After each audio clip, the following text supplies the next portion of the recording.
بسم الله الرحمن الرحيم. هو الذي أرسل رسوله بالهدى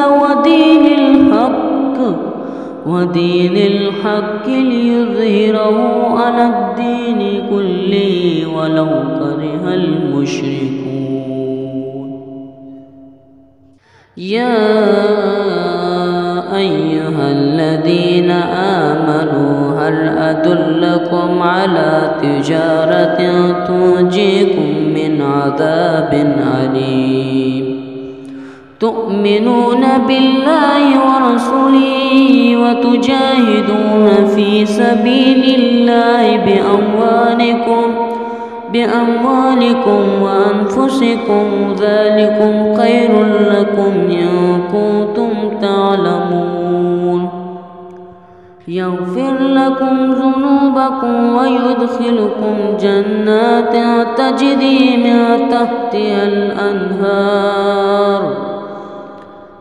تحتها الأنهار ومساكين طيبة في جنات عدن ذلك الفوز العظيم. وأخرى تحبونها نصر من الله وفتح قريب وبشر المؤمنين.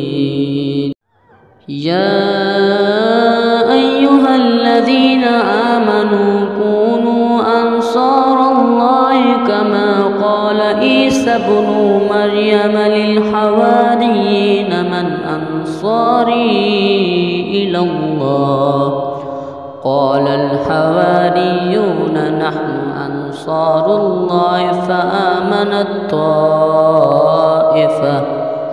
فآمنت طائفة من بني إسرائيل وكفرت طائفة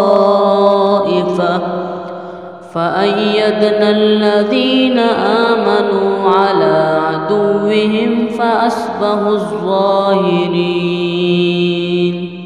صدق الله العظيم.